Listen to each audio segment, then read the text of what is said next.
안녕하세요. 콩마니TV의 콩마니입니다. 날씨가 진짜 많이 추워졌어요. 다들 감기 조심하시고 따뜻하게 주무시면서 건강관리를 잘 하시기 바랍니다. 오늘은 과목별 공부 방법 중에서 행정법 공부 방법에 대해서 준비해봤습니다. 영상을 보시고 궁금한 점이 있으시면 언제든지 댓글에 질문을 주시면 됩니다. 제가 확인하는 대로 답변을 드리도록 하겠습니다. 그러면 오늘 영상을 시작해 볼게요. 먼저 제가 실제로 이제 공부할 때 사용했던 책이에요. 이전 영상에서 설명했던 내용들이 포함이 되어 있을 수도 있는데 오늘은 일단 행정법을 공부하는 방법, 이렇게 하면 조금 도움이 되었다 이런 팁들을 알려드리려고 합니다. 행정법은 우선 기본서로 단권화를 했어요, 저는. 그리고 기본서로 단권화 하시는 게 좋고 중요해요. 왜냐면 이제 이 안에 내용이 다 들어가 있기 때문에 행정법은 이 기본서에 있는 내용을 다 알아야 됩니다. 한국사 같은 경우는 이제 노트 같은 게 있으면 그런 노트로 간략하게 보는 게 훨씬 더 도움이 되지만 행정법 같은 경우는 다 이렇게 다 풀어서 써져 있는 판례를 직접 보시는 거가 중요합니다. 그래서 행정법은 기본서로 단권화를 했어요. 그래서 여러분들도 기본서로 단권화를 하시면 좋을 것 같고, 일단 단권화라는 거는 메인 책을 정하는 거예요. 그래서 내가 이 책이 메인 책이 되는 거예요. 그럼 행정법을 공부할 때 이 책은 항상 끼고 있는 거죠. 그래서 기출문제집을 풀더라도 기본서를 가지고 있고, 뭐 다른 파이널을 풀더라도 기본서를 가지고 있고, 모의고사를 풀더라도 기본서를 가지고 있고, 이런 식으로. 그래서 이제 문제집을 풀면 문제집에서 틀리는 문제를 기본서에서 이렇게 찾아가지고 여기 옆에다가 틀렸다고 이렇게 표시를 해놓고, 그런 식으로 해서 오답 정리도 기출 문제집에 하는 게 아니고 이렇게 기본서에다가 하는 겁니다. 그러면 이제 책을 어떻게 활용하면 좋을지 설명을 드릴게요. 먼저 첫 번째 맨 앞쪽에 이제 페이지를 보면은 목차가 나와요. 저는 이 목차를 엄청 잘 활용을 했어요. 그래서 목차는 제가 따로 이렇게 양면으로 복사를 해가지고 이렇게 스테이플러를 찝어가지고 따로 가지고 있었어요. 그래서 그게 어디 갔는지 제가 보여드리려고 했는데 없어진 것 같아요. 그래서 요거를 그냥 그대로 여기 이렇게 1, 2, 3권, 총 3권이 있거든요. 제 책은 그렇게 해서 목차를 쭉 보는 거예요. 그거를 자주자주 보는 거예요.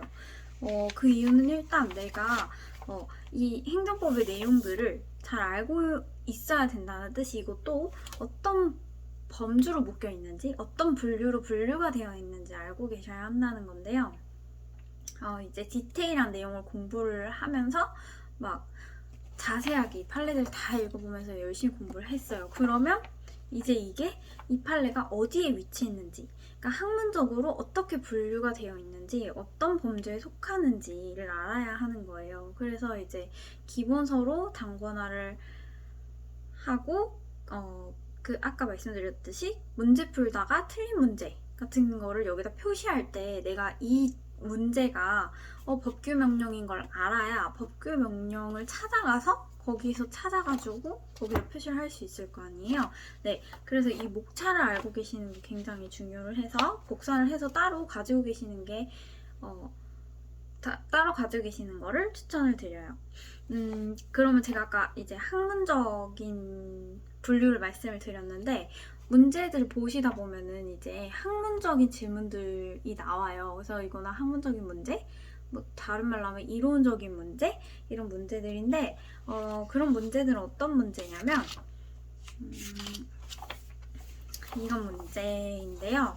보시면 행정 및 행정법의 특성에 관한 설명으로 옳은 것은 해놓고서 이제 이거를 이론적으로 이렇게 얘기를 한 거죠. 그러니까 실무에서는, 실제 판례에서는 이렇게 실제로 이런 말을 사용하거나 이렇게 하지 않지만 이론적으로 이렇게 그냥 정리를 해놓은 건데 그걸 물어본다는 말인 거예요. 그래서 이제 그런 것들이 어려운 문제가 될 수 있거든요. 그런데 이제 우리가 목차를 가지고 다니면서 이 판례가 어디에 속하는지를 계속 공부를 하면은 그런 문제들도 잘 맞출 수 있게 되죠. 그러면 이제 다음 거를 설명을 드려볼게요. 다른 과목들도 마찬가지긴 하지만 행정법은 이제 두 문자 암기를 되게 많이 활용을 해요. 그래서 강사분들마다 물론 두 문자는 다르겠지만 전효진 선생님은 두 문자가 되게 많았어요. 그리고 두 문자가 도움이 많이 됐어요. 왜냐면 워낙 암기할 게 많으니까 그거를 그냥 이렇게 리듬 타듯이 많이 기억을 했었는데 이제 그런 두 문자를 어떻게 암기를 해야 되냐 그거에 대해서 말씀을 드리려고 해요. 일단 행정법은 내용 자체가 어렵잖아요. 그래서 모든 거를 다 내가 완벽히 이해한 다음에 난 이해해야 암기할 수 있어 이러시는 분들은 조금 힘들 수 있어요. 그래서 내가 이거를 완전히 암기가 아니라 이해하겠다. 그리고 이걸 이해한 다음에 외우겠다. 이렇게 하면 속도가 안 날 거예요. 왜냐면 이제 내용이 너무 많아서 모든 걸 이해하는데도 시간이 오래 걸리는데 그걸 암기하는데 또 시간이 더 걸리겠죠. 그래서 이제 행정법은 저는 먼저 암기를 하는 걸 추천을 드려요. 그래서 일단 먼저 암기를 해. 그 다음에 그게 뭐였는지를 나중에 풀어가지고 이해를 점차 해가시는 거예요. 그래서 예를 들어서 한번 보여드릴까요?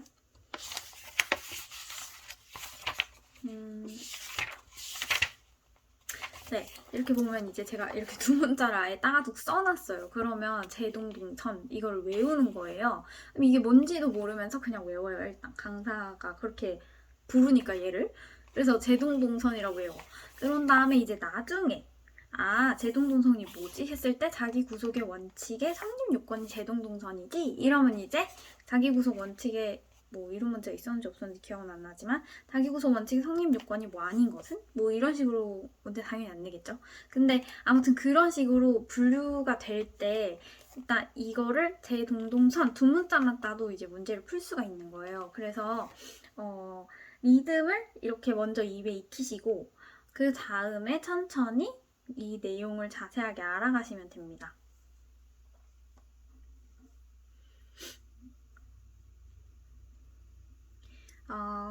그래서 이제 두 문자까지 기억을 하시는 거를 말씀을 드렸고 이제 제가 그 다음에 보여드리고 싶은 거는 뭐냐면 이제 이 행정법이 너무 길죠.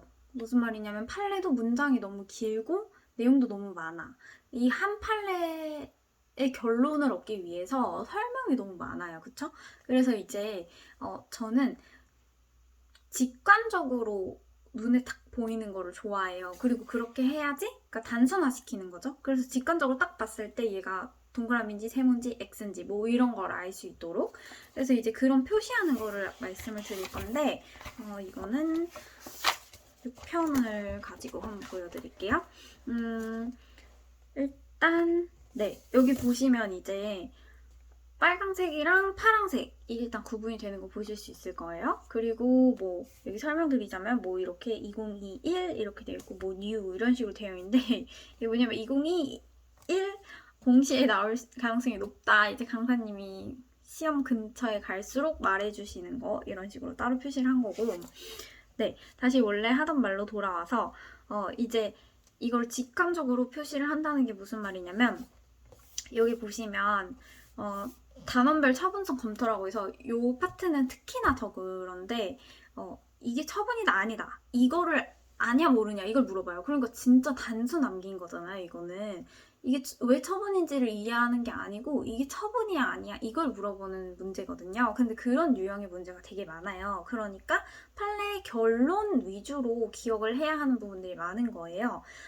물론 어려운 문제들은 이제 판례 결론을 묻는 게 아니고 판례 중간 부분을 잘라서 물어봐서 이거는 뭔가 낯선 느낌을 주기도 하는데 대부분의 문제는 이제 판례 결론이 맞았나 틀렸냐, 위법이냐, 적법이냐, 처분이냐, 아니냐 이런 거를 묻는 질문들입니다. 그래서 여기 이제 보시는 것처럼 저는 처분이야. 그러면 일단 빨강색을 표시를 했어요. 두 가지를 선택을 한 거예요. 색깔이랑 모양. 그러니까 처분이면 동그라미 빨강색을 하는 거예요. 그러면 여기에도 동그라미를 해요. 무슨 말이냐? 건축신고 반려는 처분. 근데 여기서 이제 한 가지 더 플러스 아셔야 되는 게 용어가 정말 많고 용어가 어렵죠. 근데 이 말이랑 이 말이랑 같은 말이라는 거를 빨리빨리 눈치를 채셔야 돼요. 그래서 여기 보시면 건축신고 반려행위는 항고 소송의 대상이 되는 처분이다 이렇게 돼 있는데 나중에 이제 6편에서 소송 파트를 배우시면 항고 소송의 대상이 될 수 있는 거는 처분이어야 한다는 그런 조건이 있잖아요. 그럼 항고 소송의 대상이라는 말은 이거 다시 말해서 처분이라는 말인 거예요. 그러니까 두 개 같은 말인 거예요. 그래서 항고 소송의 대상이다, 처분이다 이게 같은 말인 거예요. 그거를 일단 이해해야 되는데 그것도 어렵죠. 그래서 이제 그거를 같은 말을 다른 단어를 사용해서 말하는 거잖아요. 그런 걸 일단 눈치를 채셔야 되고, 그래서 건축신고 반려는 처분, 건축주 면허 변경 신고는 처분, 전입신고 처분, 사회단체 등록 신청 처분 이런 식으로 직관적으로 기억을 할 수 있게 그 대상에도 체크를 해줘요. 그러면 얘는 처분이니까 얘도 동그라미가 돼 있는 거예요, 지금. 그런데 예를 들어서 처분이 아니야. 그러면 어떻게 했죠? 파란색으로 표시를 하죠. 그래서 사업자 등록 신고는 자기완결적 신고고 처분이 아니다. 이런 식으로. 그럼 여기 보시면 사업자 등록 말소행위는 처분이 아니다 하면 제가 여기 이 가세표로 그려놨잖아요. 가입표 이렇게. 그러면 여기도 아닌 거는 아닌 거예요. 그러니까 얘는 처분이 아니야. 이렇게 한 번에. 그래서 여기 보시면 이렇게 관리사무실 아니고 얘도 아니야. 뭐가 아니야? 항고소송의 대상이 아니야. 즉 처분이 아니야. 같은 말이에요. 그리고 사업계획 승인은 처분이지만 뭔 처분이 아니야? 그것을 통보한 행위는 처분이 아니야. 이런 식으로 해서 색깔 그리고 기호 두 가지로 이렇게 분류를 해서 필기를 해놨어요. 근데 이제 제가 그 필기하는 방법에 대해서 설명드린 거 마찬가지로 처음부터 이렇게 표시하시는 거 아니고요. 처음엔 이제 연필로만 하는 거예요. 연필로 한 다음에 이제 이거는 마무리에 갈 때쯤 그냥 진짜 뭐 이제 841 공부법이라고 해가지고 8이라는 행정법 다 봐야 되고 4이라는 행정법 다 봐야 되고 이럴 때 그때 이제 진짜 빠르게 보기 위해서 이런 식으로 직관적인 표시를 해주는 겁니다. 그리고 어떻게 하겠어요? 문제를 풀 때도 똑같이 그렇게 푸는 거예요. 그다음에 읽으면서 이제 보겠죠. 내가 토지거래 허가구역 지정은 처분이라는 거 알았어. 그러면은 거기 이제 다음 판례 내용이 옳지 않은 것을 고르시오 했어요. 그러면 이제 선택지 1번 이렇게 돼 있고 토지거래 허가구역 지정은 행정처분이 아니다 이렇게 돼 있잖아요. 그러면 나는 지정은 처분이다 했어. 그러면은 당연히 직관적으로 동그라미 하려고 했는데 행정처분이 아니다 이렇게 돼 있으면 얘가 틀렸네 하면 얘를 정답으로 고르면 되겠죠. 이런 식으로 해서 좀 이거를 손에 익히시고 얘가 아니기 때문에 얘도 아니야 이런 식으로 그래서 문제 푸실 때도 이걸 활용하시고 공부할 때도 이걸 활용하시면 저는 이게 굉장히 많은 도움이 됐었던 것 같아요. 문제를 풀 때. 네, 그래서 일단은 제가 생각나는 거는 일단 여기까지고 뭐 더 제 책을 보시고 혹시 뭐 이거 표시는 뭐였나요? 뭐 이런 거 궁금한 거 있으시면은 댓글로 질문을 주시면 제가 정리를 해서 뭐 두 번째 영상을 촬영을 하던지 아니면 댓글로 대답을 드리던지 네 그렇게 하겠습니다. 오늘 이렇게 책을 보여드리려고 카메라를 직접 켰는데 오늘도 영상 봐주셔서 감사하고요. 힘내시길 바랍니다. 화이팅!